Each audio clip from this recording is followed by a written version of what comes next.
Habari zenu wapendwa wangu, leo tunaenda kujifunza kutengeneza juisi nzuri, sijui niseme juisi, niseme ni kinywaji.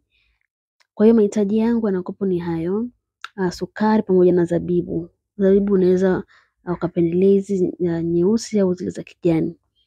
Kwa hiyo hapo zabibu zangu nimeshaziosha, nimezitoa kwenye kale kamkongo kake, nabandika hapo jikoni kwenye sufuria.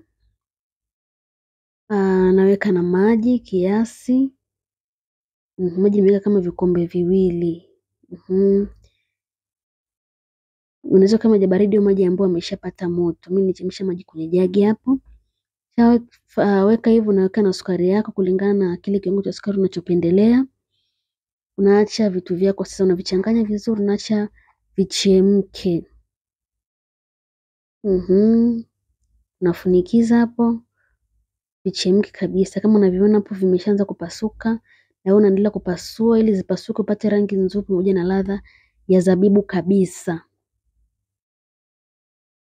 Ikiwa tayari unaacha vipoe, ukiwa umeshapasua pasua na mwiko wako, unaacha vipoe kabisa. Baada ya kupoa unachuja. Unaichuja vizuri.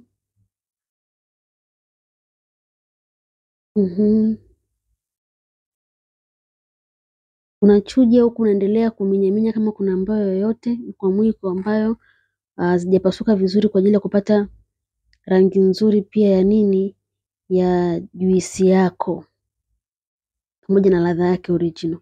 Baada hapo imeshapoa kabisa, naweka kwenye jagi langu, naweka kwenye friji ipate baridi.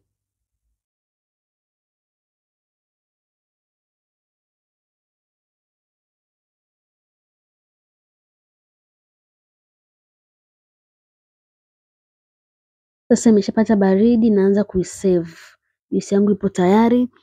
Kwa hiyo naweka hapo ice cube. Ice cubes hizo naziweka.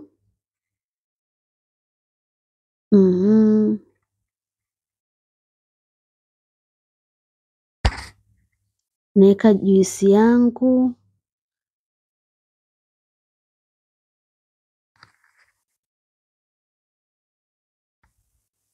Naweka malimao yangu hapo.